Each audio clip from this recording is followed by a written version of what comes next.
Halo pendengar setia Suara Timur, saya Delvino Enrico Rideo hadir menemani kalian dengan membahas topik tentang ketidakadilan gender dan kesetaraan gender di Sumba Timur. Hari ini saya bersama narasumber yaitu teman saya Mario. Selamat datang ya teman. Terima kasih banyak Delvino, senang sekali bisa hadir di sini dan berbagi cerita dari kami. Ya, langsung saja ya teman. Seperti yang kita ketahui bersama, masih banyak orang yang belum paham betul apa sebenarnya itu ketidakadilan gender. Jadi baik Delvino, ini ketidakadilan gender itu terjadi saat perempuan dan laki-laki tidak mendapatkan perlakuan yang sama atau setara hanya karena berbeda jenis kelamin. Contohnya, perempuan tidak boleh bersekolah tinggi karena dianggap tugasnya itu di dapur, Ya. atau tidak boleh diambil dalam keputusan keluarga. Ya. Itu merupakan bentuk ketidakadilan. Begini Mario, kalau kita berbicara tentang seperti musik bentuk ketidakadilan gender seperti apa yang bisa terjadi? Kalau kita berbicara tugas secara itu ya teman, masih banyak anak perempuan yang disuruh berhenti bersekolah dan lebih di desa-desa ya, karena orang tua lebih memilih menyekolahkan anak laki-laki. Selain itu, perempuan sering diminta menikah muda dan patuh terhadap aturan adat, meskipun hal tersebut merugikan mereka sendiri. Nah ini kalau begitu, seberapa besar peran budaya dalam memperkuat ketimpangan ini? Sangat besar dari ini. Ya. Budaya kita indah, tetapi ada sisi yang perlu kita kritisi. Misalnya, hanya laki-laki yang boleh bicara di rapat adat, atau warisan hanya untuk anak laki-laki.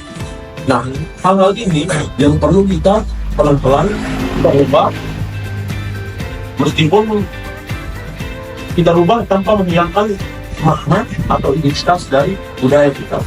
Oke. Ya. Kalau dari sisi pendidikan, bagaimana pengaruh ketimpangan gender terhadap masa depan anak perempuan? Sangat berpengaruh ya. Banyak anak perempuan kehilangan masa depan karena dinikahkan saat masih sekolah. Ya. Padahal pendidikan bisa membuat mereka lebih kuat, mandiri, dan bahkan menjadi pelindung keluarga. Ya. Karena pendidikan adalah hak, bukan pilihan. Seringkali kesetaraan gender dianggap sebagai urusan perempuan saja. Apakah benar begitu? Justru tidak dari sini. Laki-laki juga perlu terlibat. Ketika laki-laki sadar bahwa kesetaraan itu menguntungkan, ya, menguntungkan semua pihak, ya, maka perubahan akan lebih cepat. Ya. Misalnya, berbagi tugas di rumah, mendukung dan bekerja, mendukung istri bekerja, dan menghargai keputusan perempuan. Ya begini teman, bagaimana peran lembaga seperti gereja atau pemerintah dalam menyikapi hal ini? Kalau kita melihat sekarang yang terjadi, gereja mulai membuka ruang. Misalnya ada perempuan yang jadi pemimpin komisi dan liturgi. Pemerintah pun punya program, tapi harus lebih dekat dengan masyarakat. Edukasi dari pemerintah harus lebih masuk ke pelosok-pelosok desa. Terakhir, apa pesan Anda untuk teman-teman kita anak-anak muda di Sumba Timur? Pesan saya adalah untuk teman-teman generasi muda di Sumba Timur, kita adalah harapan. Jangan takut melawan ketidakadilan. Dukung teman perempuan kita, hargai impian mereka. Kesetaraan itu bukan tentang siapa yang lebih hebat, tetapi tentang saling melengkapi dan menghormati.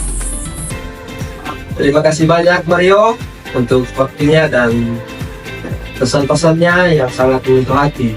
Semoga setelah mendengar podcast ini kita semua menjadi lebih sadar dan peduli dengan kesetaraan gender.